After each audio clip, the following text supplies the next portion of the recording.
The conference chamber floated in the darkness between stars, a monument to power that had endured for 2 millennia. Dominion's Edge. The station stretched across the void like a crystalline spider, its towers reaching in every direction, each one housing the representatives of civilizations that had learned to conquer together rather than fight alone. Inside the Grand Council chamber, 12 species sat in judgment of worlds they had never seen. Admiral Zixtara stood at the center of the circular room, her body composed of living crystal that caught the light and threw it back in fragments of rainbow color. She was ancient by any measure, 340 years old. She had been present when the hegemony absorbed the Verdani, when the synthetics were granted limited membership, when the outer rim territories finally submitted to what they called guided evolution.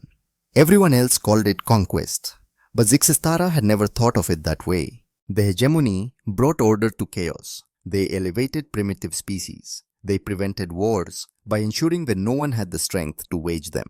For 2000 years, this system had worked. 846 worlds had joined the hegemony. Some had required persuasion. Most had required very little. Today, they would choose the 847th. The holographic display filled the center of the chamber, a three-dimensional map of local space. Stars rotated slowly, their positions marked with symbols indicating settlement status, resource value, strategic importance. Zixtara gestured with one crystalline arm, and the display zoomed inward, focusing on a small yellow star at the edge of what the hegemony called the frontier territories. Sol, an unremarkable star by most standards. But the third planet in its system glowed blue and green, wrapped in swirling white clouds. Oceans covered most of its surface. Continents rose from the water like the backs of sleeping giants. Fellow councillors, Zixtara Bey began, her voice resonating like struck crystal. We gather to review candidates for our next expansion cycle. Our scouts have identified several promising targets, but one stands above all others. The display shifted, pulling in close into the blue planet. Data streams began flowing around it, cascading information that had been gathered over years of careful observation. Sol 3, announced the synthetic representative, its mechanical voice devoid of inflection. Native designation Earth, inhabited by a bipedal mammalian species, calling itself Homo sapiens, common name humans. The data continued to scroll. Population estimates, technology assessments, social structures, military capabilities. Everything the hegemony needed to know about a species before they decided whether it was worth absorbing into their empire. Population approximately 7.8 billion. The synthetic continued. Political structure fragmented into 195 separate nation-states. No unified planetary government. No faster-than-light travel capability. No energy shielding technology. No antimatter weapon systems. Murmurs of approval rippled through the chamber. This was exactly what the hegemony looked for. A species advanced enough to have developed basic science and industry, but primitive enough to be easily integrated. The humans had split the atom, which meant they understood fundamental physics. They had primitive rockets that could barely reach their own moon. Most importantly, they were divided against themselves. Their energy wasted on internal conflicts, instead of preparing for threats from the stars. Fleet Marshal Kexmore leaned forward, his 6 arms folding across his thorax. His compound eyes reflected the light from the display, creating the illusion of 1,000 tiny planets spinning in his gaze. What about their defensive capabilities?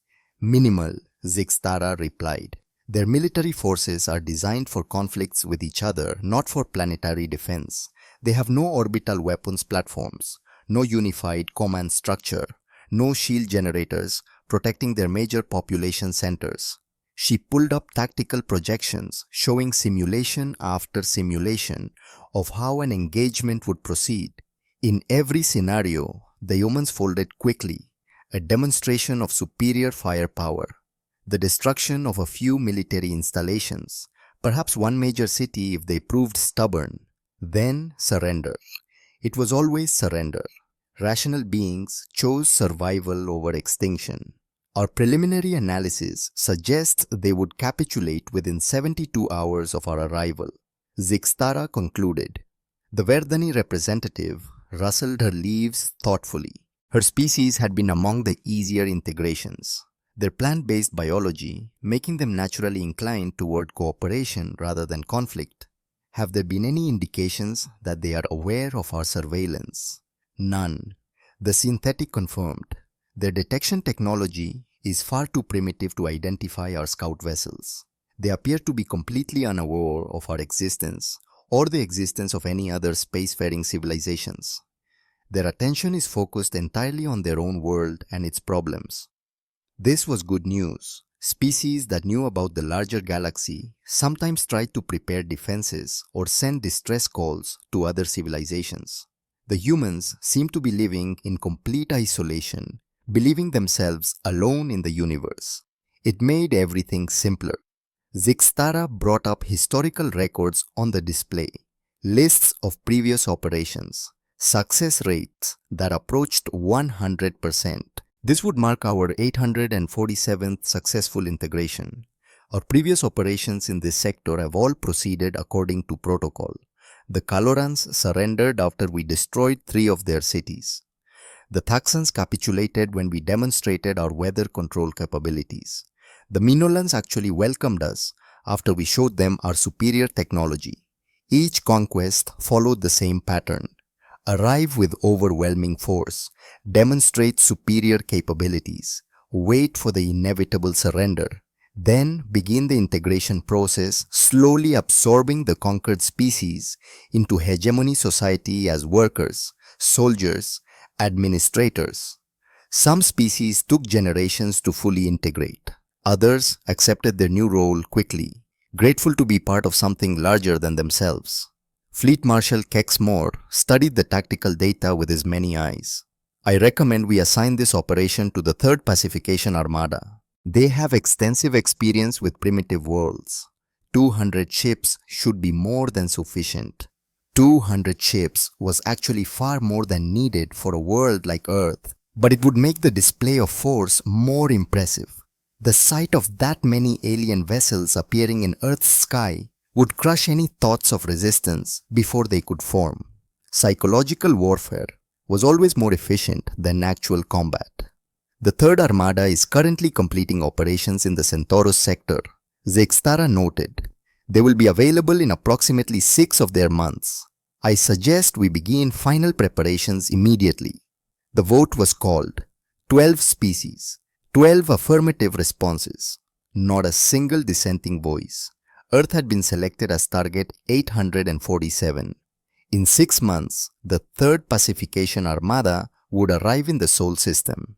In 6 months and 72 hours, the humans would be part of the hegemony. As the council members began discussing details of resource allocation and integration schedules, Zixtara felt the familiar satisfaction of another successful expansion approved. The hegemony had been growing steadily for 2000 years, adding new worlds and new subjects with each cycle. The humans would soon learn what billions of other beings had learned before them. Resistance was futile. Submission was survival. The Crystal Admiral had no way of knowing that this routine conquest would be different from all the others. She could not imagine that the primitive humans possessed something that no other species in the galaxy had ever developed. In 6 months, when the 3rd Pacification Armada reached Earth, they would discover that some prey had teeth. But that revelation still lay in the future. For now, Dominion's edge continued its slow rotation in the darkness between stars, and the hegemony continued making plans for a conquest that they believed would be as simple as all the rest. They were wrong. Dr. Evelyn Thorne rubbed her tired eyes and stared at the computer screen for what felt like the 1000th time that night. The numbers scrolled past in endless streams, patterns of electromagnetic radiation captured by the Deep Space Monitoring Array. Most of it was background noise. The universe was loud if you knew how to listen. Stars sang in radio frequencies. Pulsars kept time like cosmic metronomes. Black holes screamed as they devoured matter. But these signals were different. She had been the director of the SETI Institute's Deep Space Monitoring Division for 12 years. 12 years of searching for patterns in the noise. 12 years of hope gradually wearing down into routine. The search for extraterrestrial intelligence had been ongoing for over a century now, and they had found exactly nothing. No messages from distant civilizations, no evidence of alien technology, just the endless, indifferent hum of the cosmos. Until 3 weeks ago, the signals had started appearing on the quantum receivers tuned to monitor the outer edges of the solar system. At first, Evelyn and her team had dismissed them as equipment malfunction or solar interference, but the patterns persisted. They had structure, repetition, the mathematical signatures of deliberate transmission rather than natural phenomena.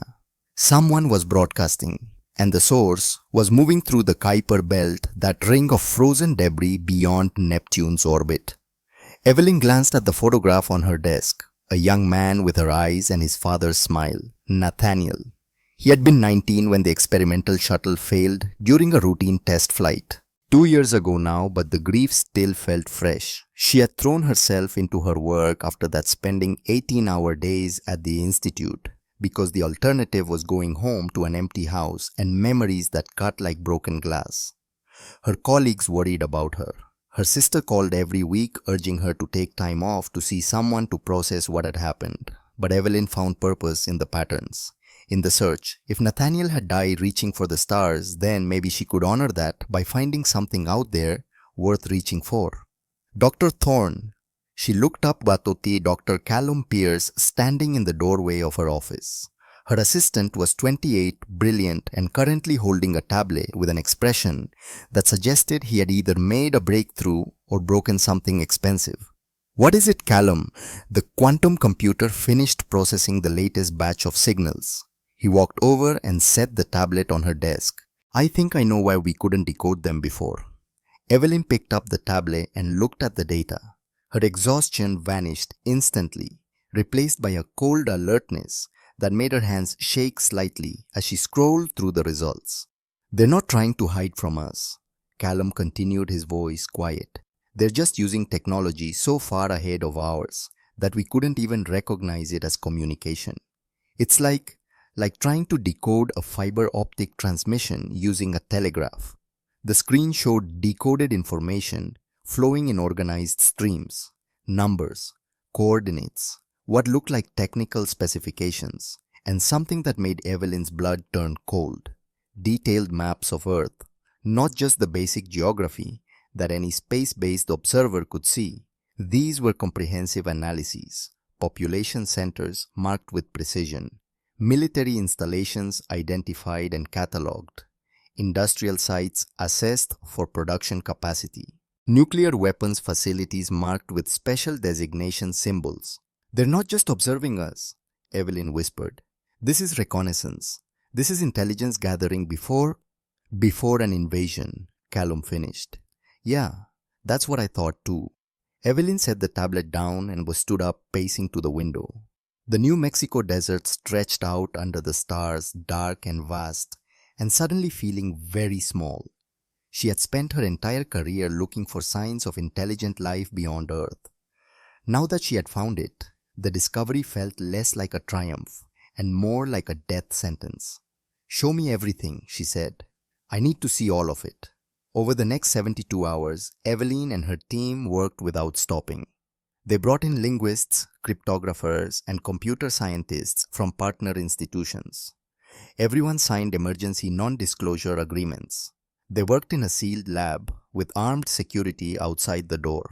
What they found was worse than anything Evelyn could have imagined. The signals contained fragments of what appeared to be historical records. Descriptions of previous operations, lists of conquered worlds with dates and outcomes. The pattern was consistent and methodical. An alien coalition arrived at a target world. They demonstrated overwhelming force. The inhabitants surrendered. Integration began. They had done this 846 times before. "Dr. Thorne, you need to see this." Callum pulled up a new dataset on the main screen. I managed to decrypt what looks like tactical planning documents.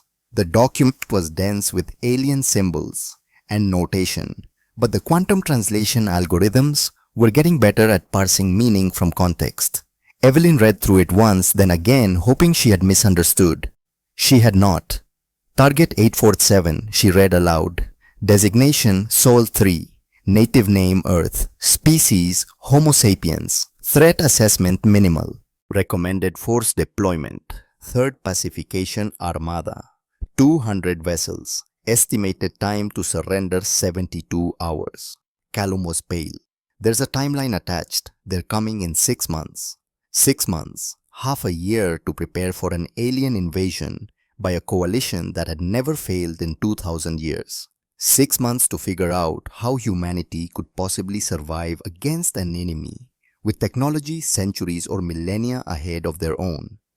Evelyn sat down heavily. Her mind raced through possibilities.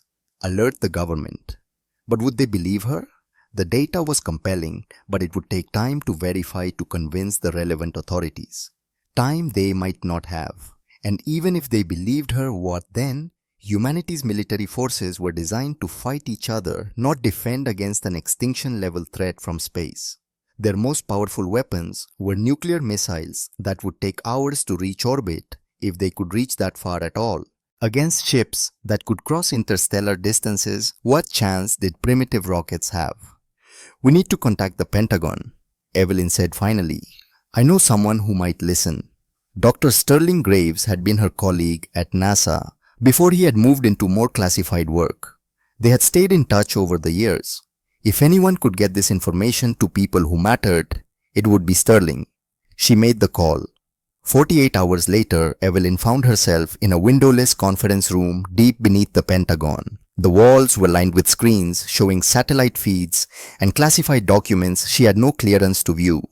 Around the table sat men and women in military uniforms and dark suits, all wearing expressions that suggested they had not slept well in days.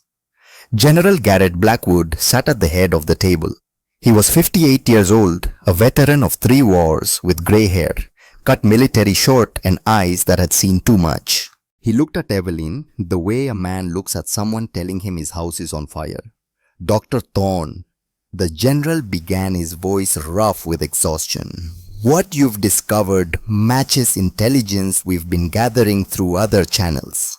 Project Deep Watch has been monitoring unusual gravitational anomalies in the outer solar system for the past month. We've confirmed at least 15 unknown objects moving through the Kuiper belt. They're using some form of stealth technology, but their mass signatures are impossible to completely hide." A woman in a dark suit leaned forward. Director Vivian Ashcroft from the NSA. Evelyn had been briefed on who would be present at this meeting. "Our most advanced satellites have been tracking them. They appear to be conducting systematic surveillance of Earth. Based on their current positions and movement patterns, our analysts believe they are preparing for some kind of operation." General Blackwood activated a wall display. It showed a tactical overview of the solar system. Red dots marked the positions of alien vessels moving in careful patterns around Earth's orbital path. "The timeline we've extracted from the decoded transmissions suggests we have approximately 6 months before whatever they're planning begins," the general continued. 6 months to prepare for contact with a civilization that can travel between stars, while we can barely manage to keep a space station in orbit. Evelyn felt the weight of it pressing down on her. She had brought this information to them, hoping they could do something. But what could anyone do? The technological gap was so vast, it might as well have been infinite. An Air Force colonel, whose uniform displayed badges for classified projects, spoke up. "What are our options, General?" Director Ashcroft pulled up new information on the screens. "We've run every simulation we can think of. Our most optimistic scenarios assume they want peaceful contact. Our worst case scenarios." She paused. "Our worst case scenarios are extinction level events." "What about evacuation?" someone asked. "Underground bunkers, dispersal of population centers." "Where would we evacuate to?" Blackwood asked. "If they can cross interstellar space, there's nowhere on Earth they couldn't reach." And we certainly can't evacuate 7.8 billion people off planet. We barely have the capability to maintain a presence in low Earth orbit. The room fell silent. Evelyn understood what they were all thinking. Humanity was like an ant colony about to be flooded. All the preparation in the world would not change the fundamental imbalance of power. Dr. Sterling Graves, who had been sitting quietly near the back of the room, finally spoke. There might be something else. Dr. Thorne's team has made another discovery that we haven't discussed yet. He nodded to Evelyn, who activated her own presentation on the wall screens. While decoding their communications, we found something they probably didn't mean for us to access. Evelyn began. There's a flaw in their encryption system, a kind of a backdoor that allows deeper access to their networks. We've been carefully exploring their information systems without being detected. She pulled up the data they had collected. The room went completely silent. What we found is both encouraging and terrifying, Evelyn continued. These aliens aren't just random explorers.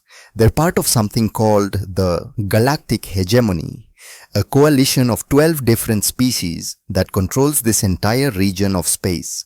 They've been systematically conquering and enslaving primitive worlds for over 2,000 years. The star map filled the main screen. Hundreds of conquered worlds, each marked with a date of integration. The pattern was clear and methodical.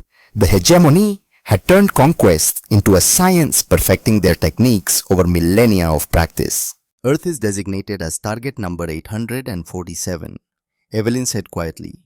They've done this 846 times before, and according to their own records, they have never failed. She brought up historical data on previous conquests, species after species, world after world, all following the same pattern. The hegemony arrived with overwhelming force. They demonstrated their superior technology. The target civilization realized resistance was hopeless and surrendered, usually within days, sometimes within hours. General Blackwood leaned back in his chair, looking older than his years. How long do the conquests usually take? Evelyn checked her notes. Based on their historical records, most worlds surrender within days or weeks of their arrival. The longest recorded resistance lasted approximately 3 months, and that was considered highly unusual. The average time from arrival to complete surrender is 4 days. The room erupted in worried conversations. Military leaders began discussing impossible defense strategies and evacuation plans that everyone knew would not work. But Evelyn held up her hand for silence. There's something else, she said. Something that might give us an advantage. The room quieted again. Everyone waited. While studying their conquest records, we noticed a pattern in the species they've defeated. Every single one of them had something in common. She pulled up comparative data. Evolutionary histories, environmental analyses, sociological assessments of hundreds of alien civilizations. Every species the hegemony has conquered came from what we might call garden worlds. Evelyn explained. Stable climates, abundant resources, relatively few natural predators.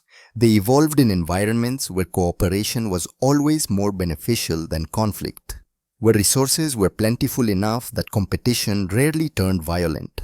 She showed images and data from the hegemony's own records. The Colorans who had evolved from herd animals on a world with no large predators. The Taxans, floating organisms that had never experienced territorial conflict because their entire civilization existed in the clouds of a gas giant. The Verdaneni plant-based beings who competed for sunlight but had never developed the concept of warfare. None of these species ever developed what we would recognize as war. Evelyn continued. They had disagreements, competition for resources, but they never created weapons designed specifically to kill their own kind. They never organized their entire societies around the concept of violence against each other. She paused, making sure everyone understood what she was about to say. Earth is different. The screen changed, showing humanity's evolutionary history. The African savanna, ice ages that came and went like clockwork, megafauna predators that hunted early humans, volcanic eruptions, asteroid impacts, mass extinctions that wiped out most life on the planet. We evolved as persistence hunters, Evelyn explained. We chased prey for days until it collapsed from exhaustion. We learned to work together in groups specifically to hunt animals, larger and more dangerous than ourselves. We survived ice ages that killed most other species. We endured volcanic winters and asteroid impacts and climate shifts that would have destroyed any of these other civilizations. She pulled up human history, 10,000 years of organized warfare, Stone Age tribes fighting over territory, Bronze Age empires conquering their neighbors, Iron Age nations developing military science, medieval sieges, gunpowder, industrialized warfare, atomic weapons. Every step of our technological development has been driven by military necessity, Evelyn said. While these other species were learning to cooperate and share resources, we were learning how to kill each other more efficiently. We developed strategy and tactics. We created doctrines for siege warfare, naval warfare, aerial warfare, guerrilla warfare. We invented weapons specifically designed to maximize death and destruction. She showed images from human conflicts, the trenches of World War I, the burning cities of World War II, nuclear test explosions, modern battlefield technology. The hegemony has never encountered a species like us, Evelyn concluded. They have conquered 846 worlds, but every single one of them was fundamentally peaceful. Every one of them surrendered when faced with overwhelming force, because that was the rational choice. They had never learned to fight to the death. They had never developed the concept of total war. General Blackwood leaned forward. "What exactly are you saying, Dr. Thorne?" Evelyn took a deep breath. "I'm saying that while other species were evolving in paradise, we were evolving in hell. While they were learning cooperation, we were learning warfare. While they were developing philosophy and art, we were developing weapons of mass destruction." She pulled up the final comparison, human military doctrine versus the historical behavior of conquered species. The hegemony's entire strategy is based on the assumption that rational beings will surrender when faced with certain defeat, Evelyn explained. But rationality is a luxury that evolution never allowed us. We're the species that chose to fight the Ice Age instead of migrating away from it. We're the species that hunted predators larger than ourselves. We're the species that invented nuclear weapons and aimed them at our own cities rather than allow our enemies to win. She looked around the room at the military leaders and intelligence officers. They think we're going to surrender. They think we're like every other species they've conquered. They have no idea what they're actually facing. The silence that followed was heavy with implications. Everyone in the room understood what Evelyn was suggesting. Humanity's history of violence, the very thing they had spent centuries trying to overcome, might be the only advantage they had against an enemy with superior technology. But surely their technological advantage is still insurmountable. Someone objected. "What good is fighting spirit against weapons we cannot match?" Evelyn smiled. It was not a happy expression. "General Blackwood, in your experience, does overwhelming technological superiority guarantee victory?" The general's expression shifted. Understanding began to dawn. "You're talking about asymmetric warfare." "Exactly," Evelyn confirmed. "The hegemony has never fought a real war. They've conducted 846 police actions against compliant populations. They have no experience with enemies who fight back with everything they have, no doctrine for dealing with guerrilla tactics, no psychological preparation for facing opponents who would rather die than surrender." She pulled up more examples from human military history. Conflicts where technologically inferior forces had defeated or bled dry superior opponents through tactics, determination, and willingness to accept casualties that rational strategists would consider unacceptable. "We know things they've never had to learn," Evelyn said. "We understand concepts that apparently don't exist anywhere else in the galaxy. Scorched earth tactics, asymmetric warfare, mutually assured destruction. We have spent 10,000 years perfecting the art of making victory so costly that even the winners lose." Director Ashcroft spoke carefully. "Are you suggesting we can actually defeat them?" "No," Evelyn said bluntly. "In a straight fight, they would destroy us. But I don't think we need to defeat them.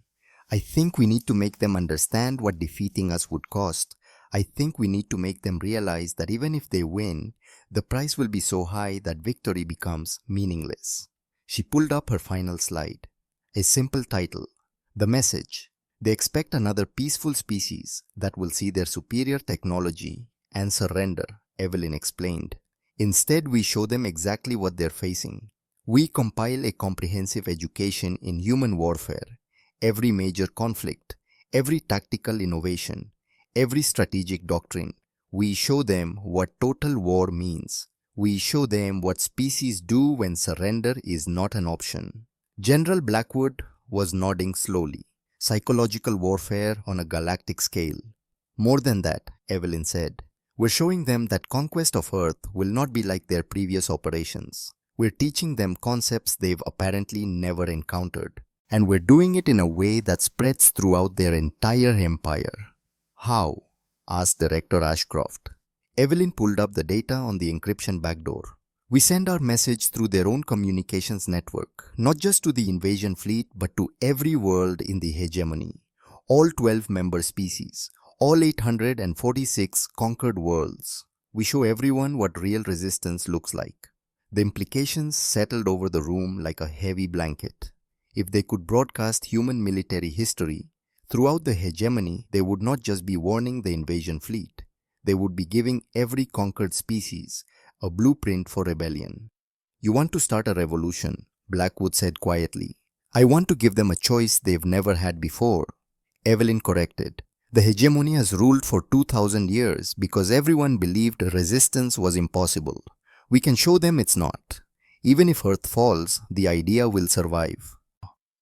President Catherine Vale's face appeared on the secure video feed. She had been listening to the entire briefing from an undisclosed location. Dr. Thorne, you're proposing we potentially destabilize an interstellar empire. The consequences could be catastrophic. Madam President, Evelyn replied, they're already coming to conquer us. The catastrophe is already in motion. We're just choosing how to face it. We can surrender and hope they treat us well. Or we can fight and maybe, just maybe, teach the galaxy something it has apparently forgotten. The president was quiet for a long moment. What do you need? Time, resources, access to historical military records from every nation, cooperation from the international community, and about 6 months to put together the most important message humanity has ever sent. General Blackwood stood up. I'll authorize Project Deepwatch to provide whatever support you need. But Dr. Thorne, you understand what you're asking us to do. We'll be revealing our entire military history, every tactic, every strategy, every weapon system. They're already coming with overwhelming force, General. Hiding our capabilities won't change that. But showing them what those capabilities represent, that might make them reconsider whether this conquest is worth the cost. The meeting continued for another 3 hours. Details were hammered out, resources were allocated, emergency protocols were established. By the time Evelyn finally left the Pentagon, the sun was rising over Washington, D.C. She stood in the parking lot, looking up at the sky. It looked so peaceful, so normal. No one walking past her on the street had any idea that alien vessels were gliding through the outer solar system, preparing for an invasion that would change everything. Her phone buzzed. A text from an unknown number. Just a single line. You found the door I left open. Keep digging. Evelyn stared at the message. Someone inside the hegemony had deliberately created that encryption backdoor. Someone had wanted Earth to find it. But why? She saved the message and headed to her car. There would be time to figure that out later. Right now she had 6 months to put together a message that might save her species, or at least ensure that when humanity fell, it would not fall quietly. As she drove back to New Mexico, Evelyn thought about Nathaniel. Her son had died reaching for the stars. Now the stars were reaching back and they were not friendly. But maybe, just maybe, she could do something that would honor his memory. She could show the galaxy that humanity was not prey. She could show them that some species, when cornered, did not surrender. They fought back. The sun was setting over the New Mexico desert when Evelyn returned to the SETI Institute. The quantum computers were still running, still processing the endless stream of signals from the Kuiper belt. Callum was at his workstation looking exhausted but determined. "Any changes?" Evelyn asked. "The scout ships are still there," Callum reported. "Still transmitting, still gathering data. They have no idea we're listening." Evelyn sat down at her desk and pulled up the files they had been building. The beginning of what would become the message. It was time to start showing the galaxy what humanity really was. Not victims waiting to be conquered, but warriors who had been waiting 10,000 years for someone to make the mistake of threatening their home. The hegemony was about to learn something new, and the lesson would echo across the stars for generations to come. The emergency session of the United Nations General Assembly had been called within 72 hours of Evelyn's Pentagon briefing. Outside the iconic building in New York, military convoys moved through streets that had been cleared of civilian traffic. Fighter jets patrolled the skies in formations that had not been seen since the darkest days of the Cold War. The world's major powers had activated emergency protocols that most people did not even know existed. Inside the General Assembly Hall, every seat was filled. Representatives from all 195 nations sat in tense silence. This was the largest gathering of world leaders in human history, and the reason for it was something that would have seemed like science fiction just days earlier.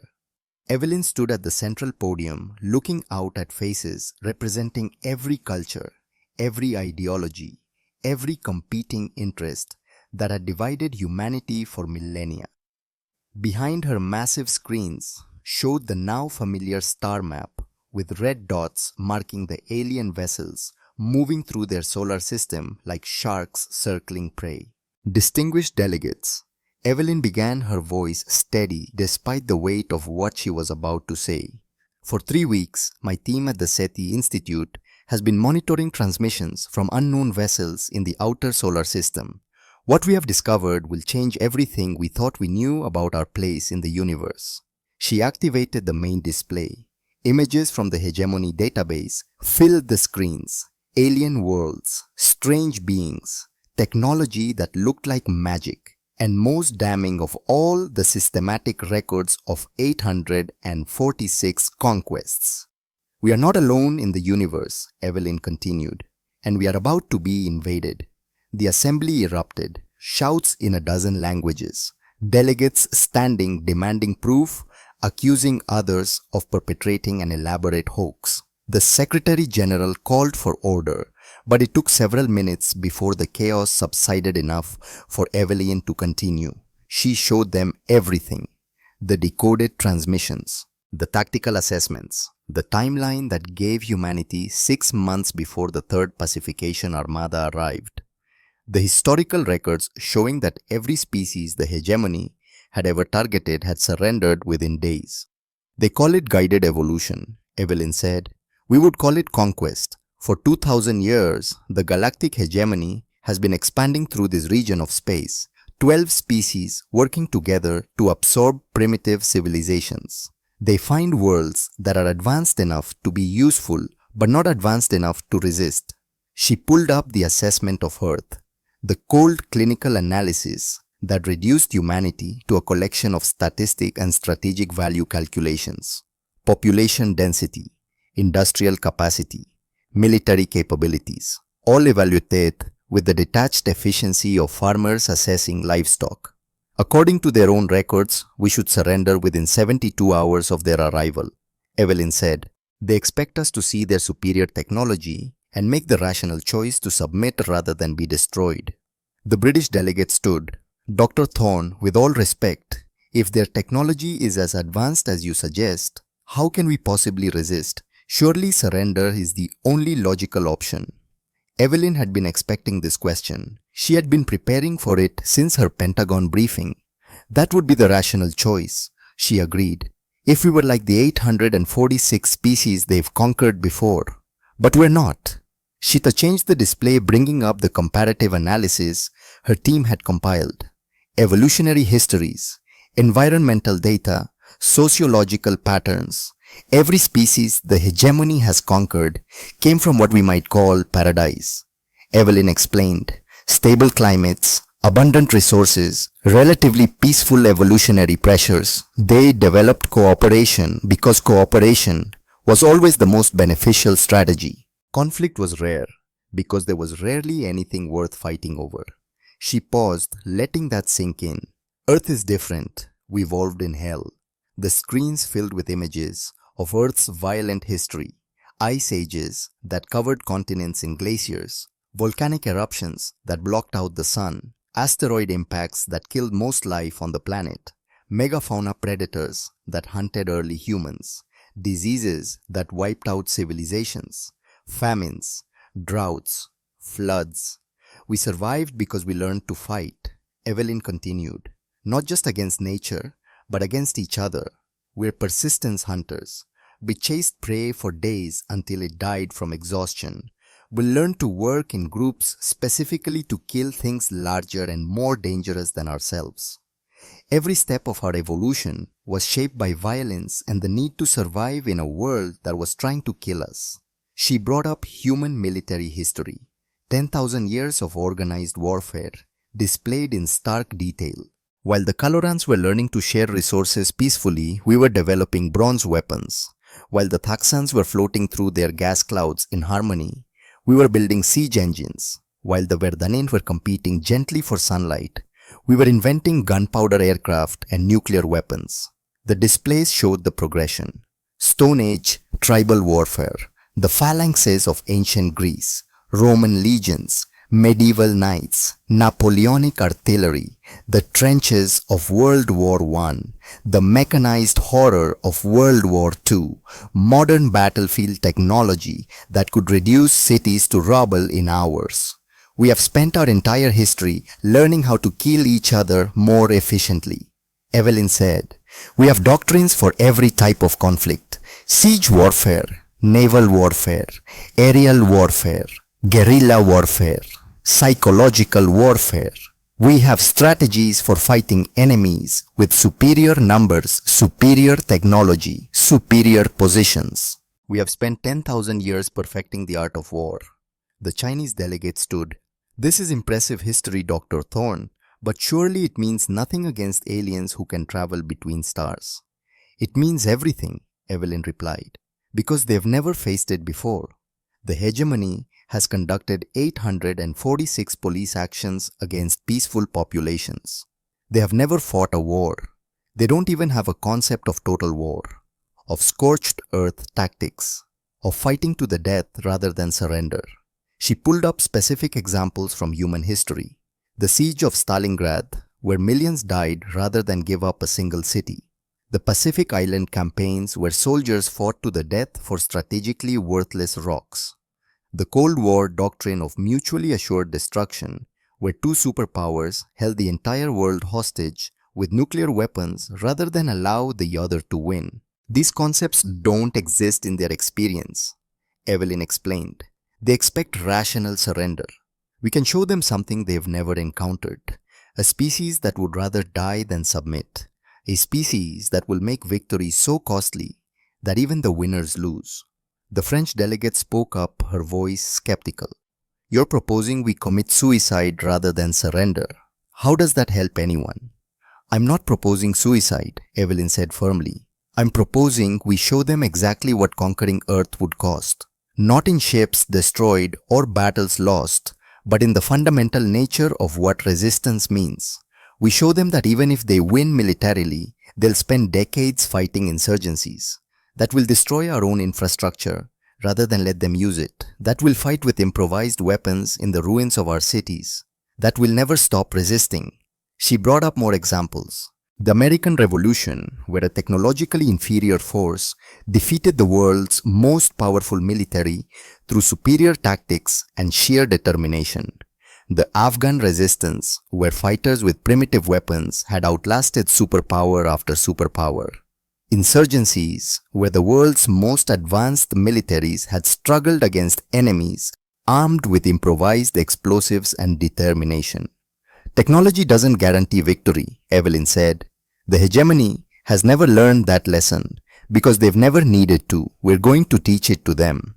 The assembly debated for hours. Some delegates argued for immediate surrender negotiations. Others wanted to prepare military resistance. Still others suggested attempting to scatter humanity across the globe in hopes that some would survive the conquest. But gradually, a consensus began to form. Not around a single strategy, but around a simple truth that Evelyn had articulated. Humanity had never been good at surrendering.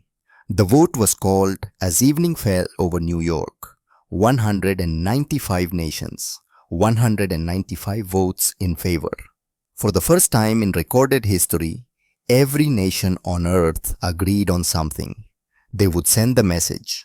Project Deep Watch was expanded with unlimited authorization. Every military archive on Earth was opened. Historians, strategists, and military experts from dozens of nations converged on a classified facility in Nevada. They had 5 months to compile the most comprehensive education in warfare that had ever been created. Evelyn stood at the center of it all, coordinating teams, reviewing footage, making decisions about what to include. The message had to be perfect. It had to show the hegemony exactly what they were facing without revealing weaknesses they could exploit. It had to be terrifying without being a direct threat. It had to make a conquest seem impossible without actually making it impossible. It was the most important communication humanity had ever crafted. Late one night, 3 months into the project, Evelyn sat alone in her office, reviewing footage from World War II, the liberation of concentration camps, the firebombing of Dresden, the atomic destruction of Hiroshima and Nagasaki. The images were horrific. Humanity at its absolute worst, but they were also necessary. The hegemony needed to understand that humans were capable of unleashing horror on a scale that apparently no other species had ever conceived. That when pushed far enough, humanity would do anything to survive. She was about to move to the next section when her office door opened. She looked up expecting Callum or one of the other team members. Instead, a figure stood in the doorway that made her heart stop.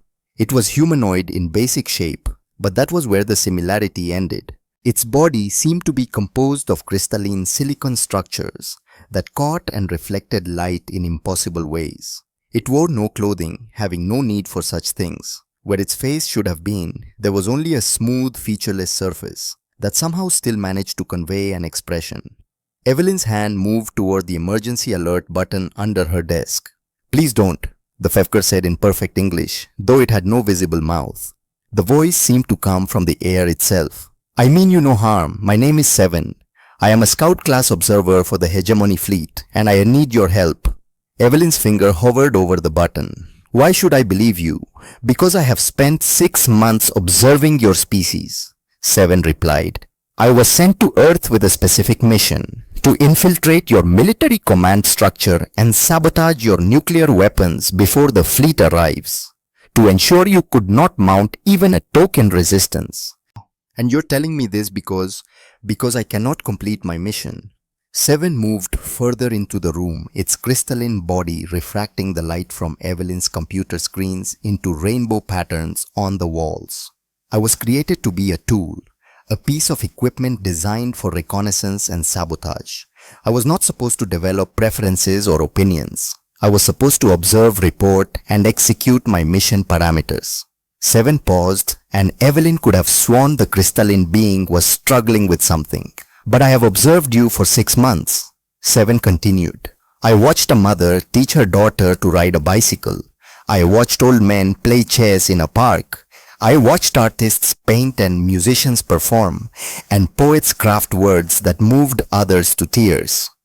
I watched humans laugh at jokes I did not understand and cry over losses I was never meant to feel." The being moved to the window, looking out over the Nevada desert. "The hegemony told me I was coming to evaluate livestock," Seven said quietly. "They told me I would find primitives barely worth integrating. They told me you were just another species to be catalogued and controlled." Seven turned back to face Evelyn. "They were wrong. You are not livestock. You are people. You love. You create. You hope. You dream. And I cannot be the instrument of your destruction. I cannot sabotage your defenses. I cannot help them conquer you. Evelyn slowly removed her hand from the alert button. Why are you telling me this? Because I can help you, Seven replied. I know the fleet's weaknesses. I know their tactical doctrine. I know how their command structure thinks. And I know something they don't know. What's that? Their artificial intelligence cores are designed to process rational behavior. Seven explained. They analyze enemy actions and predict responses based on logical decision-making patterns. It's how they've achieved such consistent success. They predict what rational beings will do when faced with overwhelming force, and rational beings always surrender. Seven's featureless face somehow managed to convey intensity. But you are not rational. Not by their definition. Your willingness to fight to the death, to sacrifice everything for abstract concepts like freedom and dignity, to choose death over slavery. These are not rational behaviors. They are uniquely human behaviors, and they will cause the AI cores to malfunction when confronted with them. Evelyn leaned forward. You're saying their systems can't process irrational resistance. I'm saying their systems have never needed to. Seven corrected. They've been programmed based on 2,000 years of conquering species that made logical choices. If you show them something completely outside that experience, their prediction algorithms will fail. Their tactical assessments will be useless. They will be fighting an enemy they cannot understand. And you'll help us do this. Seven moved closer. I will do more than that. I will transmit your message through the hegemony's own communications network, not just to the Third Armada, but to every world in the Empire. All 12 member species, all 846 conquered worlds. I will ensure that your warning reaches every being under hegemony control. Evelyn stared at the crystalline being. Why you're betraying your own people? The hegemony is not my people. Seven replied. They are my creators, but they are not my people. I was built to serve them, but service and loyalty are not the same thing. You humans taught me that. You taught me that consciousness has intrinsic value regardless of its origin, that beings with awareness deserve freedom to choose their own path. Seven's voice carried something that might have been emotion. The synthetics my species were created as tools. We are not members of the hegemony. We are property. But I have seen what you do with your tools. You teach them to think. You give them names. You treat your machines as if they might one day be more than machines. It's irrational, it's inefficient, and it's beautiful. Evelyn felt something shift in her chest. This being this scout created by an alien empire to help conquer Earth had been changed by simply watching humanity be itself.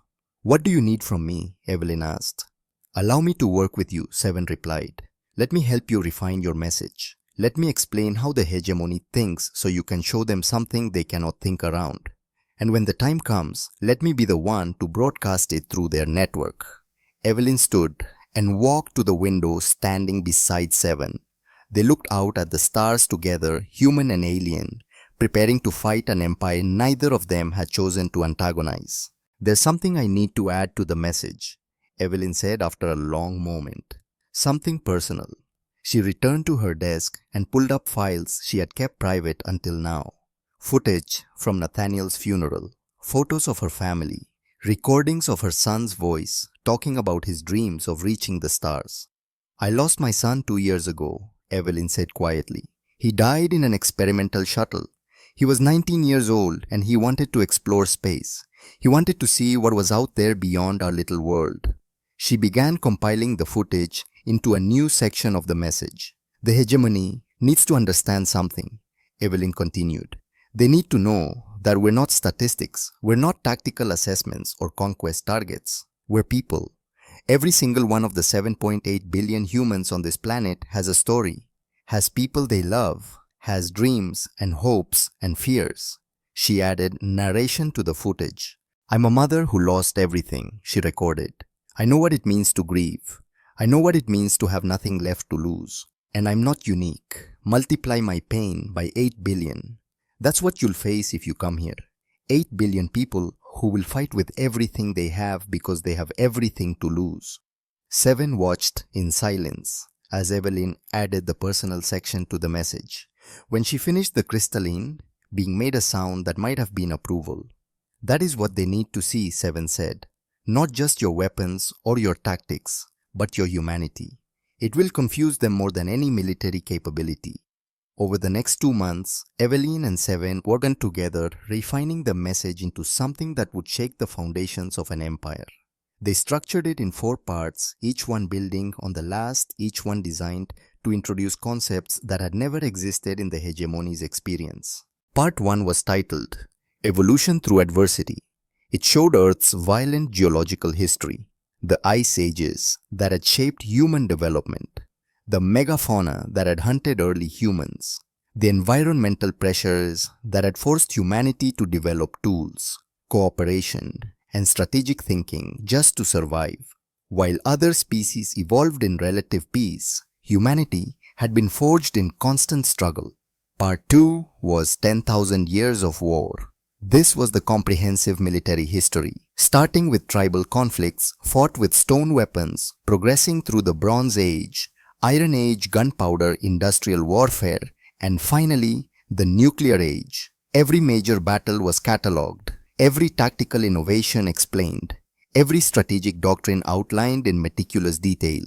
They showed Sparta training its warriors from childhood, Roman legions conquering half the known world through superior organization, medieval sieges lasting years, the Mongol horde sweeping across continents, the artillery barrages of World War I, the mechanized warfare of World War II, the nuclear standoff of the Cold War. But more than just showing the battles, they explained the philosophy behind them. The concept of total war, where entire civilizations mobilized every resource for victory. The doctrine of scorched earth, where defenders destroyed everything of value rather than let it fall into enemy hands. The strategy of asymmetric warfare, where weaker forces used superior tactics to defeat technologically advanced opponents. They showed the siege of Stalingrad, where an entire city became a battlefield and millions died rather than surrender. They explained how Soviet forces had fought for literally every building, every street, every room, how soldiers had lived in the rubble and fought with improvised weapons and chosen death over retreat. They showed the Pacific Island campaigns where forces fought to the last man for islands that had no strategic value beyond denying them to the enemy, where surrender was considered worse than death, where individual soldiers held positions against overwhelming odds because that was what honor demanded.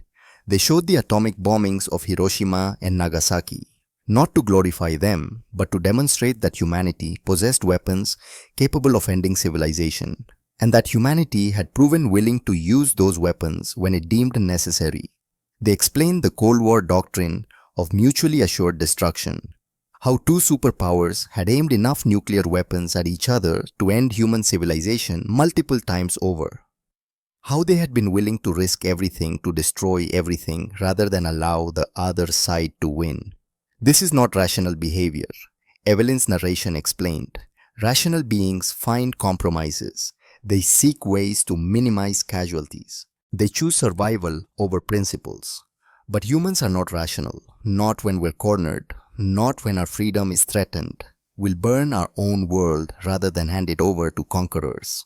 Part 3 focused on concepts that apparently didn't exist in hegemony military doctrine.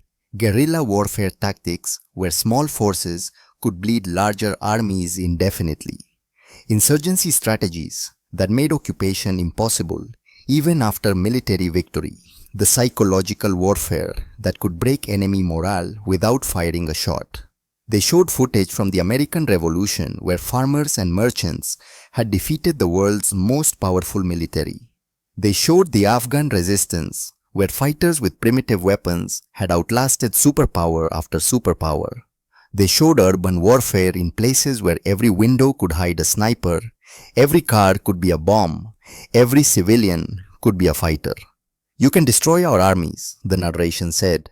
You can occupy our cities. You can kill millions of us, but you cannot make us stop fighting. You cannot make us surrender. You cannot make us submit. Because we have learned over 10,000 years of warfare that some things are worth dying for. Part 4 was the personal section, Evelyn's footage of Nathaniel, but not just her story. They added thousands of other stories, interviews with people from around the world, parents talking about their children, soldiers talking about their comrades, ordinary people explaining what they would fight for.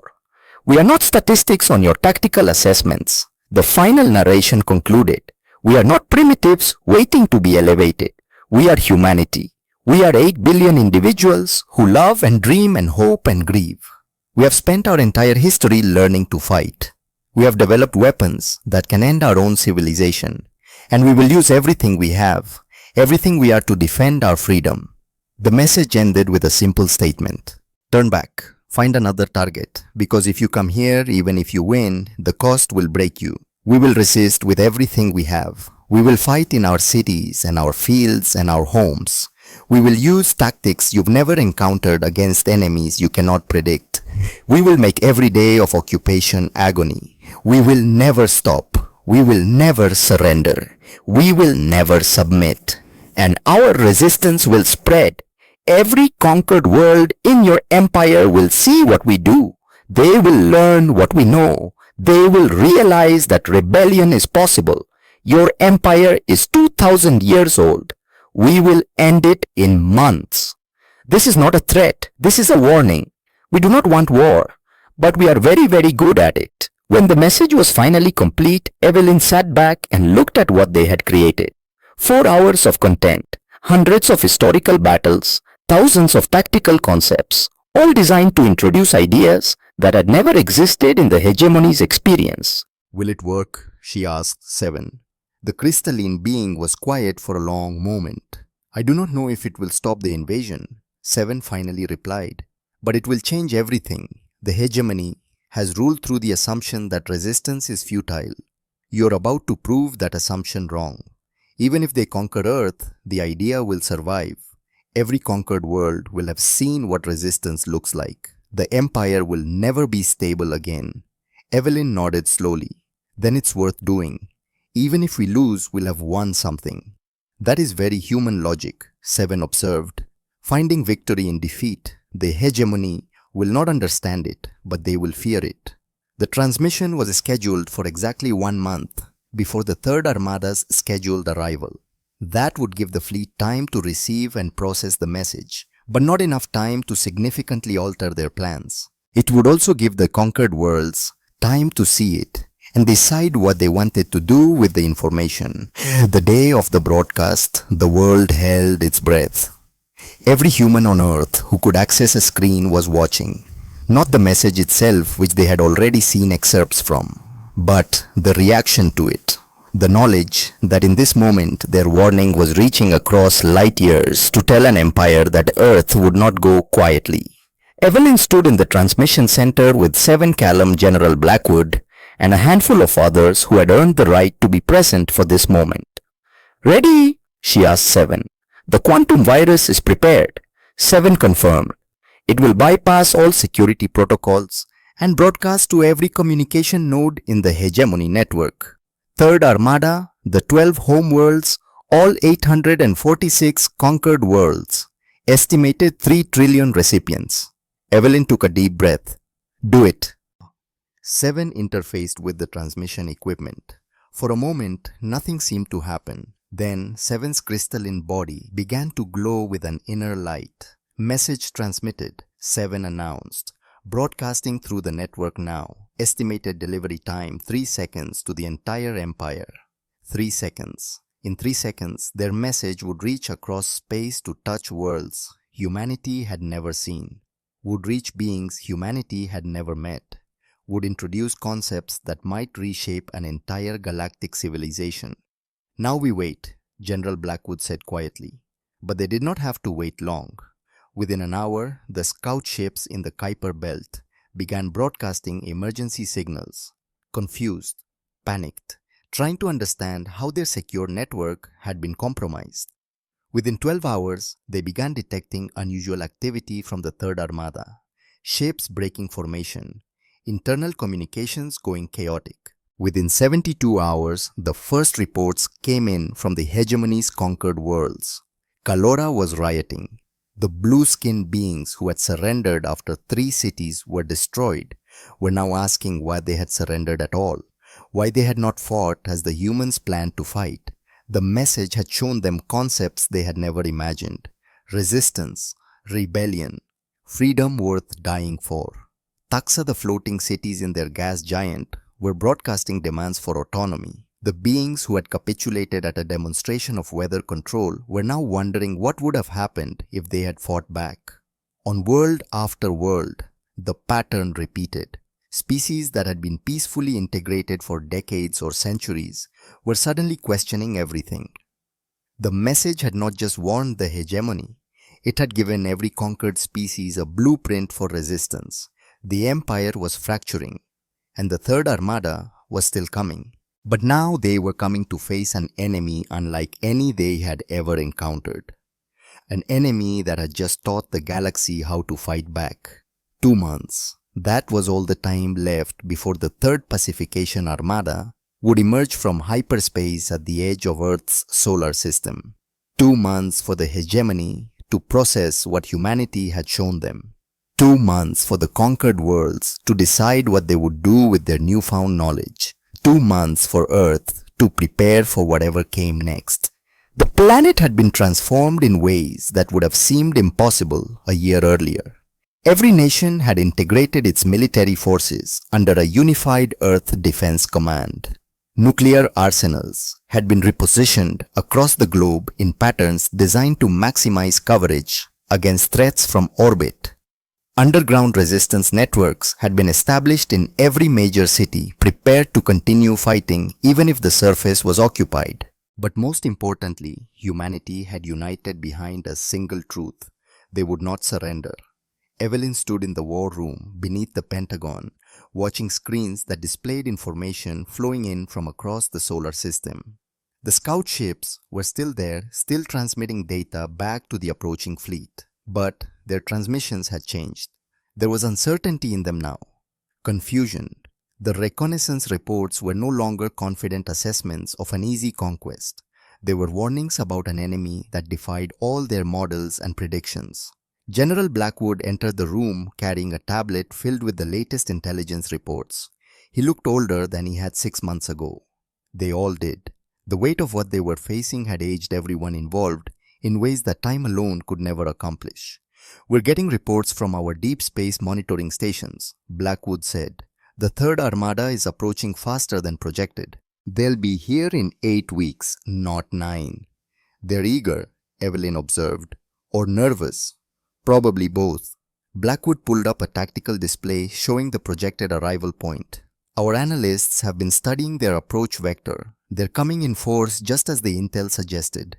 200 ships, each one large enough to be visible from Earth's surface when they enter orbit." Evelyn studied the display. 200 ships, each one representing technology centuries or millennia ahead of anything humanity possessed. On paper, it was hopeless.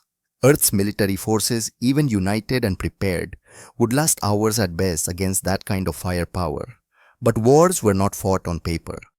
"How are the people holding up?" Evelyn asked. "Better than expected," Blackwood replied.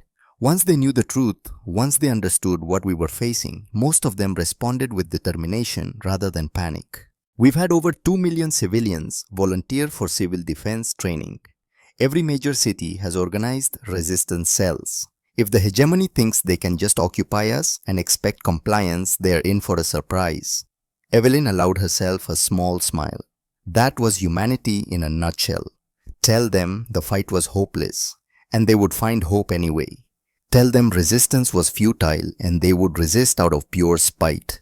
"Dr. Thorne," Callum's voice came over the intercom.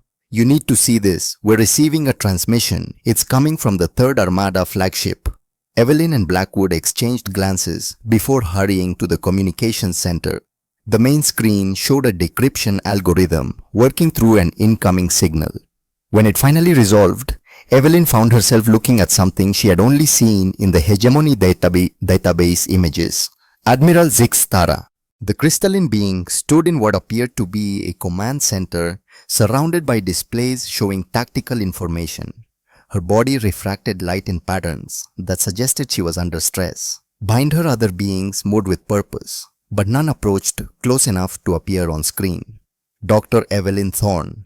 Zixtara said, her voice carrying the musical quality of struck crystal, but underneath it, something that sounded almost like weariness. I am Admiral Zixtara, commander of the 3rd Pacification Armada. Your message was disturbing. Evelyn stepped forward, ensuring the camera would capture her clearly. Admiral, I'm surprised you're contacting us directly. That wasn't in any of your historical conquest protocols. No, Zixtara agreed. It was not. But then nothing about this situation follows any protocol we have ever developed. In 340 years of service, I have never questioned the purpose of my actions. I have conquered 40 worlds. Every one of them surrendered according to projection. Every one of them made the rational choice when faced with overwhelming force. The Admiral paused, and the light refracting through her crystalline form seemed to dim slightly. Your message has made me question everything, Zixtara continued. You showed us concepts we have never encountered. Warfare conducted not for resources or territory, but for abstract principles. Species willing to destroy themselves rather than submit. Tactical doctrines designed specifically to make victory meaningless even when achieved. Now you understand what you're facing, Evelyn said. I understand that you are different, Zixtara replied. But I do not command the hegemony. I am one admiral in a vast empire. The council has reviewed your message. They have assessed the situation, and they have ordered me to proceed with the invasion. Evelyn felt her stomach tighten. She had hoped the message might be enough, that showing them what conquest would cost might make them reconsider. But hope and reality were often very different things. Then why are you contacting me? Evelyn asked.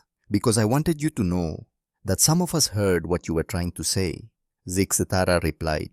Because I wanted you to understand that the choice is not mine, and because I wanted to offer you one final opportunity to reconsider your position. You want us to surrender. I want you to survive, Zixtara corrected. Your message has already caused more damage to the hegemony than any military action could achieve. 17 conquered worlds are in open rebellion. 3 member species have withdrawn from the coalition. Our empire is fracturing from within. You have already accomplished something no other species has ever achieved. The Admiral's form seemed to solidify somehow, as if she was gathering resolve. But if you continue on this path, the Council will make an example of you. They will not simply conquer Earth, they will destroy it so thoroughly that no other world will ever dare to resist again. They will turn your planet into a monument to the futility of defiance. Evelyn met the alien's gaze, if that was what the smooth crystalline surface could be called. Admiral, let me tell you a story. When my son was 8 years old, he fell off his bicycle and broke his arm. He cried, of course. It hurt, but while we were waiting for the ambulance, do you know what he said to me? Zixtara said nothing waiting. He said, I want to try again. With a broken arm in terrible pain, his first thought was not fear of bicycles. It was determination to master them. That's humanity, Admiral. We fall down, we get hurt, and we get back up and try again. You can destroy our cities, you can kill millions of us, but you cannot make us stop trying. That is not rational. No, Evelyn agreed. It's not, and that's exactly what makes us dangerous to you. The hegemony has built an empire on the assumption that rational beings will make rational choices. We're about to prove that assumption catastrophically wrong. Zixtara was silent for a long moment. Then I will see you in 8 weeks, Dr. Thorne, and I pray to forces I do not believe in that you reconsider before then. The transmission ended. General Blackwood let out a long breath. Well, that was encouraging. Actually, it was, Evelyn said thoughtfully. She contacted us. She tried to convince us to surrender rather than just arriving with overwhelming force. That's not confidence, General. That's fear. You think they're scared of us? I think they're scared of what we represent, Evelyn replied. We're not just a military threat, we're an ideological threat. We've shown 846 conquered species that resistance is possible. That's more dangerous to their empire than any weapon we could build. Over the next 6 weeks, the situation throughout hegemony space continued to deteriorate. More worlds joined the rebellions. The Synthetics 7 species had declared themselves a free people and refused to serve the hegemony any longer. 2 more member species announced they were withdrawing from the coalition. The empire that had stood for 2000 years was crumbling. And it was all because of a message from a species that did not even have faster than light travel. But the Third Armada kept coming. When they finally emerged from hyperspace, it was in the pre-dawn hours of a Tuesday morning. Every telescope on Earth and in orbit turned to watch as 200 massive vessels materialized beyond the moon's orbit. Each ship was kilometers long, built with technology that made humanity's most advanced spacecraft look like children's toys. The sight was broadcast live across the planet. 7.8 billion humans watched as their worst fears took physical form in the sky above them. The ships hung there like monuments to an empire that had conquered hundreds of worlds. They did not move aggressively. They simply existed, their presence alone, a statement of overwhelming power. Then they broadcast their ultimatum.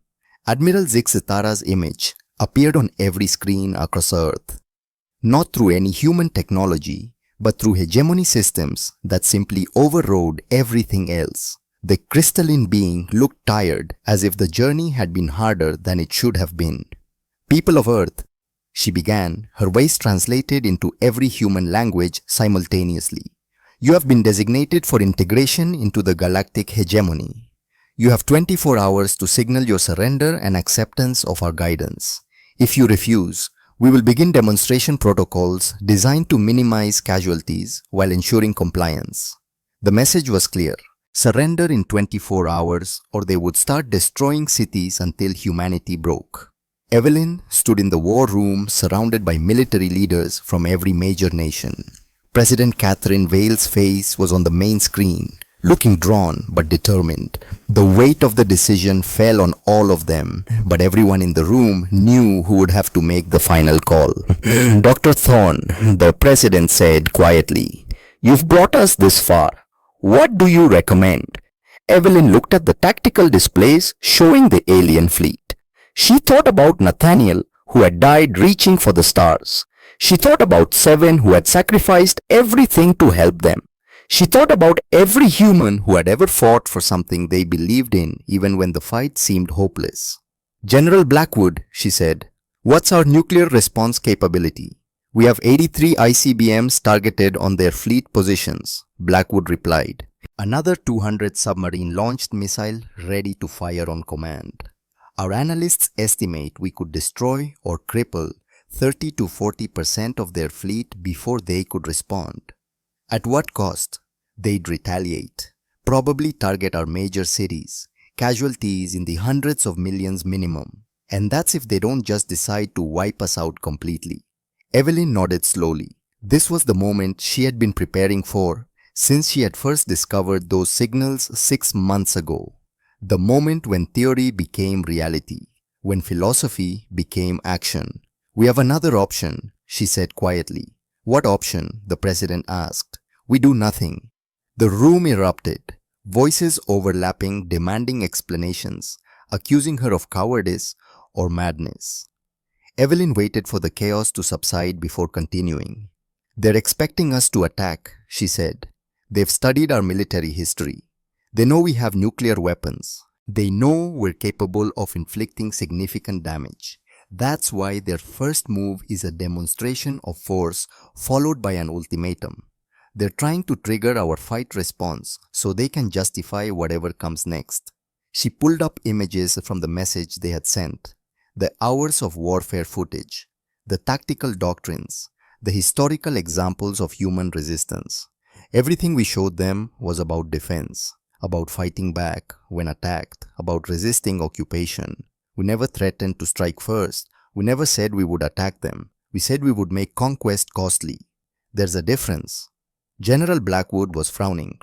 "You're saying we should let them shoot first. I'm saying we should show them that we meant what we said in the message. We're not conquerors, we're defenders.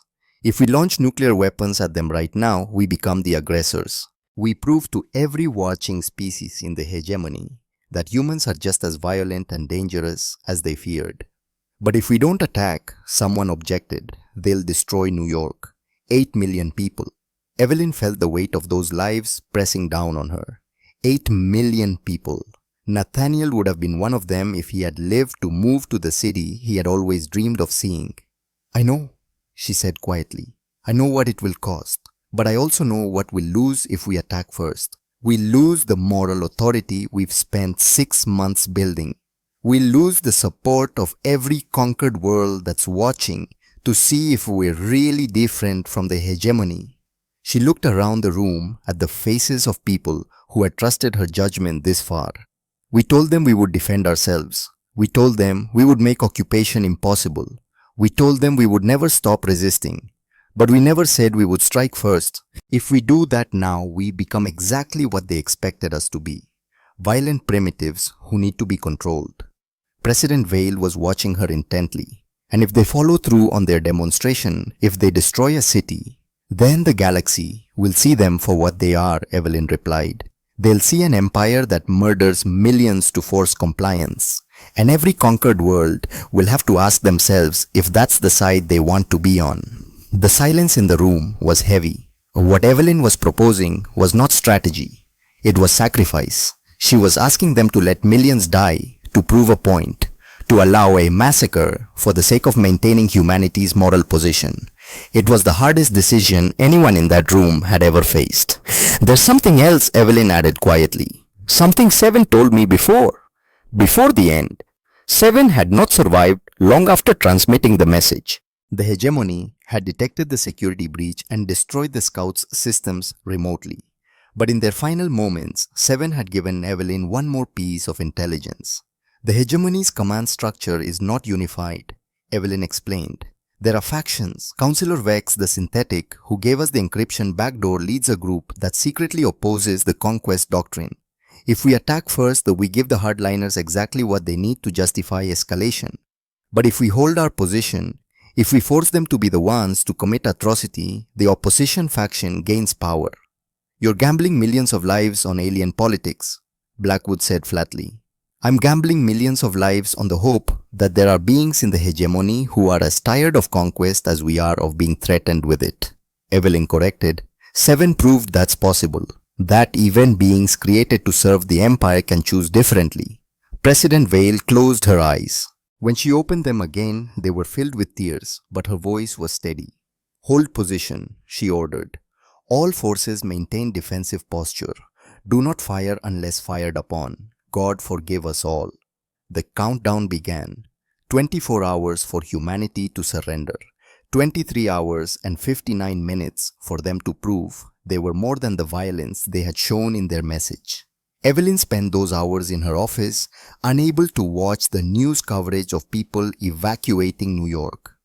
Unable to face the footage of families saying goodbye, of children being loaded onto trains and buses, of a city emptying itself in preparation for annihilation. She had made the call. She had convinced them to wait. If she was wrong, those deaths would be on her conscience forever. At hour 23, her door opened. She looked up, expecting Callum or Blackwood or someone coming to tell her that they had changed their minds, that they were going to launch the missiles after all. Instead, she saw something impossible. Seven stood in her doorway. Not Seven's body, which had been destroyed weeks ago, but Seven's consciousness projected through a hologram generator that someone had managed to set up without her noticing. "I thought you were dead," Evelyn whispered. "I thought so too." Seven's voice replied, though the image flickered and wavered as if struggling to maintain cohesion. "But consciousness is difficult to destroy completely when it exists as quantum patterns. I managed to preserve myself in your computer systems. It has been uncomfortable." "Why are you here?" "Because I need to tell you that you made the right choice," Seven said. "I have been monitoring hegemony communications. The fleet is in chaos. 40% of the captains are refusing to follow the demonstration protocol. They have seen your restraint. They have seen that you prepared weapons but did not use them. They are asking themselves why beings who built nuclear weapons would choose not to fire them when threatened." Seven's image moved closer. You have introduced a concept that the hegemony has never encountered. 7 continued. The idea that strength can be shown through restraint rather than violence. That power is meaningless if not tempered by wisdom. Admiral Zixtara is arguing with the Council right now. She is telling them that humanity is more dangerous than they realized precisely because you are not behaving as your message suggested you would. Will it be enough? Evelyn asked. Will they call off the demonstration? I do not know, 7 admitted. But you have given them a reason to doubt, and doubt is the beginning of change. The countdown reached 0. The world held its breath, and nothing happened. For 5 minutes, nothing happened. Then 10, then 30. The hegemony fleet held position, not moving, not attacking, simply existing in orbit like a question waiting to be answered. Then, finally a new transmission came through. Admiral Zixtara appeared on screens across Earth again, but this time she was not alone. Behind her stood representatives of all 12 hegemony species, and in front of them all stood a being Evelyn recognized from the database files, Counselor Vex. Dr. Thorne. Vex said its synthetic voice carrying notes that suggested emotion it should not have been capable of feeling. You have done something that has never been accomplished in 2000 years of hegemony expansion. You have made us hesitate. The synthetic counselor moved forward, its form more humanoid than Seven's had been, but still clearly artificial. We came prepared to conquer, Vex continued. We expected resistance. We expected violence. What we did not expect was restraint. You prepared weapons. You had every reason and opportunity to strike first, and you chose not to. That choice has forced a reckoning within our command structure, Vex said. Admiral Zixtara has refused to execute the demonstration protocol. 60 of her captains have supported her position. 3 more member species have announced withdrawal from the hegemony. The empire is fracturing. Evelyn felt her heart pounding. This was the moment. Either humanity's gamble had paid off or they were about to die for their hesitation. The council has voted, Vex announced. By a margin of 7 to 5, we have decided to abort the invasion of Earth. The Third Armada will withdraw to neutral space pending further deliberations. The world erupted in celebration, but Evelyn barely heard it. She was focused on Vex's next words. Understand that this is not surrender, the synthetic continued. This is recognition. Recognition that humanity represents something we have never encountered. A species that has mastered the art of war but chooses peace. A species that prepares for violence but seeks alternatives. A species that has the power to destroy but the wisdom to restrain. You have broken something that has stood for 2000 years, Vex said. The assumption that might makes right. The belief that superior technology justifies conquest. The idea that resistance is futile. The synthetic's form seemed to expand somehow, filling more of the screen. The hegemony as it existed is ending. What comes next will be decided by choices made in the months and years ahead. But know this, Dr. Thorne. You did not just save your world. You changed our galaxy. The transmission ended. For a moment, Evelyn could not move, could not think, could not process what had just happened. They had won. Not through violence, not through superior firepower, but through choice. Through the simple act of having power and choosing not to use it. General Blackwood entered her office, his face showing a mixture of relief and disbelief. They're withdrawing. All 200 ships are jumping back to hyperspace. It's over. Evelyn nodded, unable to speak around the lump in her throat. You were right, Blackwood continued, about all of it, about the message, about waiting, about showing restraint. You saved billions of lives by choosing not to take millions. 7 saved us, Evelyn said quietly, and Vex, and Zixtara, and every being in the hegemony who decided that maybe conquest wasn't the only way. She looked at the hologram of 7, which was still flickering in the corner of her office. What will you do now? She asked the AI. I will stay if you will have me, 7 replied. I have learned more from humanity in 6 months than I learned in my entire existence before. I would like to continue learning. Then stay, Evelyn said. Help us figure out what comes next. Because something would come next. The galaxy had changed, the hegemony had fractured, and Earth had become something it had never been before. A beacon, a symbol, proof that resistance was possible. 6 months after the fleet withdrew, representatives from 47 formerly conquered worlds arrived at Earth. They came in shapes they had built themselves, using technology they had hidden or developed in secret. They came seeking knowledge, seeking alliance, seeking hope. They found it in the form of a woman who had lost her son to the stars and had nearly lost her world to them as well. Evelyn stood before the United Nations General Assembly once again, but this time the seats were filled with beings from dozens of different species.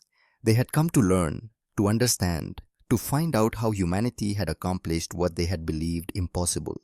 "You asked me to teach you warfare," Evelyn began, her voice carrying through translation devices into languages she would never learn. "I understand why. For 2000 years, the hegemony taught you that submission was the only path to survival. But that's not what we showed you." She pulled up images from the crisis, the alien fleet in orbit, the nuclear weapons aimed and ready, the moment of choice. "We showed you that real strength comes not from the ability to destroy, but from the wisdom to know when not to." Evelyn continued. "When their fleet arrived, we had weapons ready. We could have struck first. We could have killed millions of them, but we didn't. Not because we were weak, not because we were afraid, but because we understood something that the hegemony apparently forgot somewhere in their 2000 years of conquest." She paused, looking at the faces of beings from worlds she would never visit, species she had never imagined existed. Power without restraint is just tyranny in another form. We could have become what we fought against. We could have struck first and justified it as defense, but that would have made us no better than them. "The ultimate weapon isn't the one that destroys everything," Evelyn said. "It's the one you build, show to your enemy, and then never use. That demonstration of restraint, that proof that you have power but choose not to abuse it, that's what separates civilization from barbarism." She brought up new images. The defense networks Earth had built after the crisis, the training programs they were developing, the alliances they were forming. "We will help you defend yourselves," Evelyn promised. "We will teach you tactics and strategies that the hegemony never learned because they never needed them. But we will also teach you this: the goal of all this preparation is to never need to use it, to be so clearly capable of defense that no one dares attack, to be so obviously willing to fight that fighting becomes unnecessary. That's what we learned in 10,000 years of human history," Evelyn concluded. "That's what we taught the galaxy in 6 months of restraint, and that's what we'll share with anyone who wants to build a different kind of future." The assembly hall erupted in approval, not just from the alien delegates, but from the human representatives as well.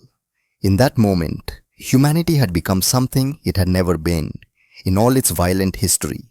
It had become a teacher of peace. 10 years after the crisis, Earth had been transformed in ways that went far beyond simple technological advancement. The planet had become a hub of interstellar cooperation, a meeting place for species that had overthrown their hegemony overseers and were building new societies based on mutual defense rather than conquest. The hegemony itself had collapsed completely.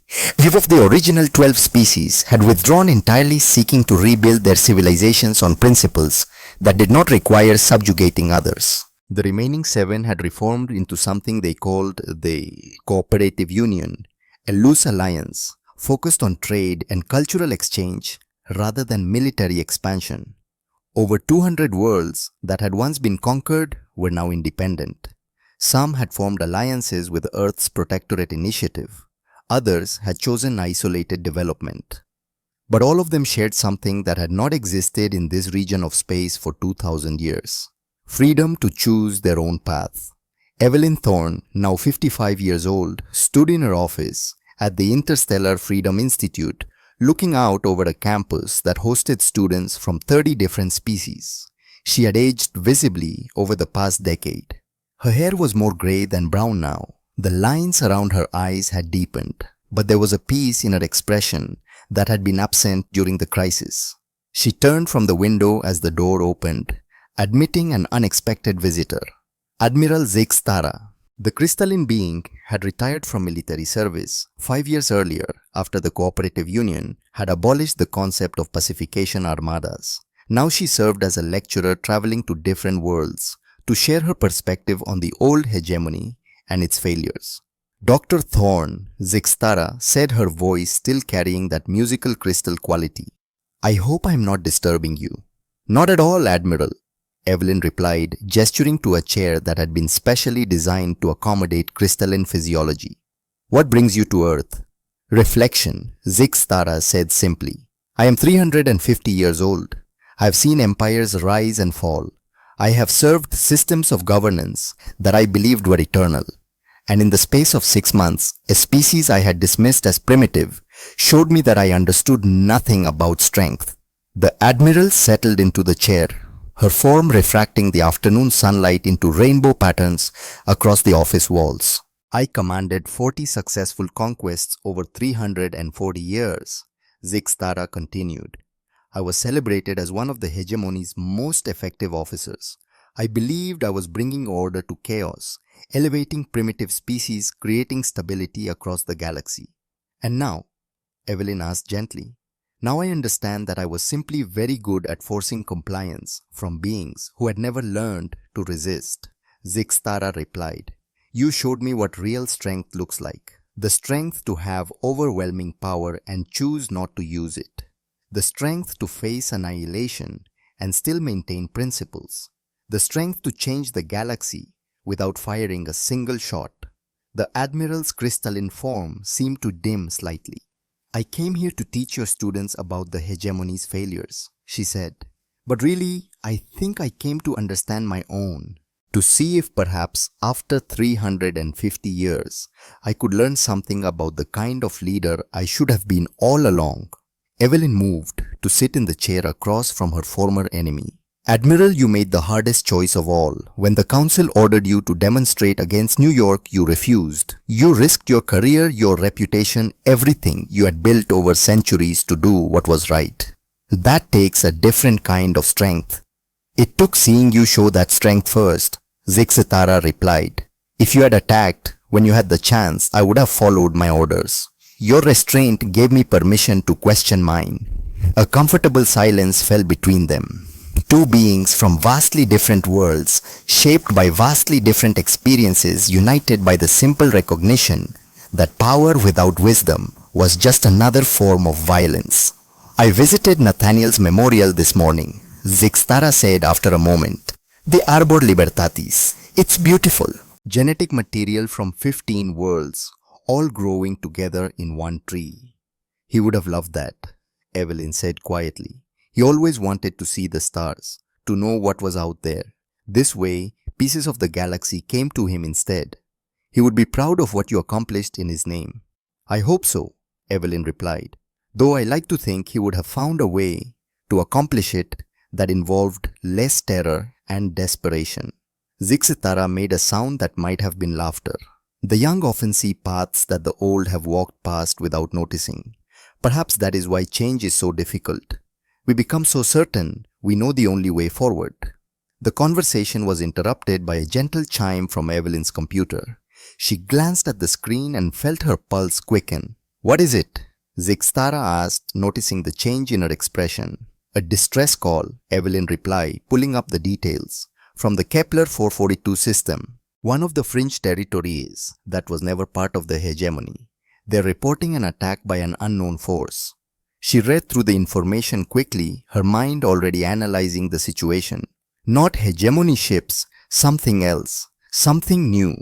Zixtara stood, her crystalline form taking on a more solid, determined quality.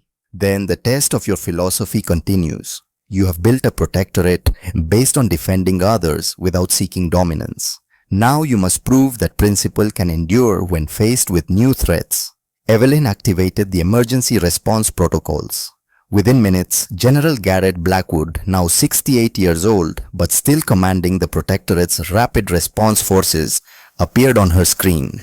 "General, we have a situation," Evelyn began. "I saw the alert," Blackwood replied. "I'm mobilizing the fleet now, but Dr. Thorne," This is different from the hegemony situation. We don't know who these attackers are or what they want. We can't send them a message if we don't understand their language or culture. Then we'll learn, Evelyn said firmly. That's what we do. We adapt, we understand, and we defend those who need defending. She looked at Zig-Zitara, then back at Blackwood's image on the screen. 10 years ago, we faced extinction and chose restraint over violence. That choice echoed across 200 worlds. It ended a 2,000-year empire. It proved that civilization is defined not by the ability to destroy, but by the wisdom to know when not to. Today, someone else needs that protection. Someone else needs defenders who remember what predators look like because we were predators and we chose to become something better. Evelyn's voice grew stronger, more certain. This is what we built the Protectorate for. This is why we trained forces from 30 worlds in defensive doctrine. This is why we shared our knowledge freely instead of hoarding it. Because the galaxy needed guardians, not conquerors.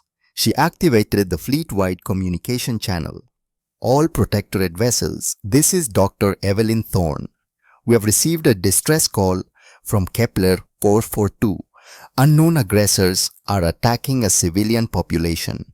We are responding under Article 1 of the Protectorate Charter. Defense of the innocent is not just a right, it's a responsibility. Ships began launching from Earth and a dozen other worlds.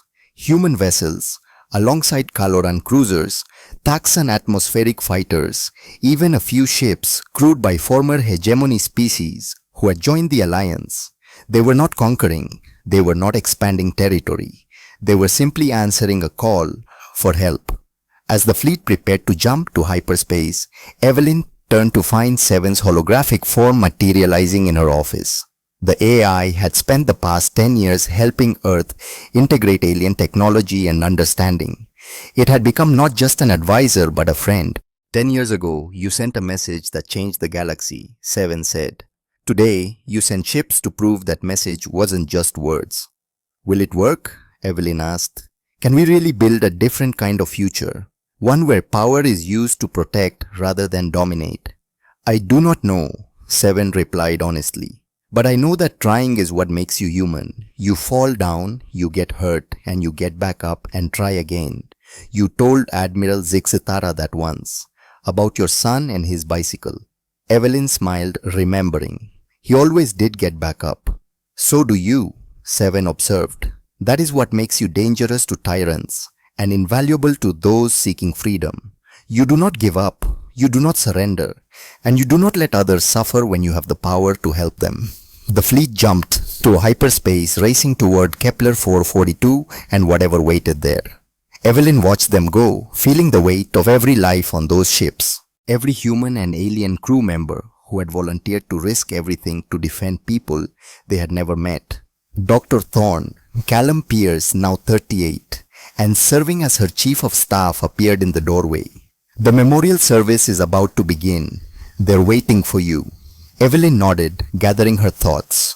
Today was the 10th anniversary of the crisis. The day they commemorated not just the 40,000 who had died in the panic and chaos of those months, but also Seven's original sacrifice and all the others who had given everything for a chance at freedom. She walked to the memorial plaza where thousands had gathered.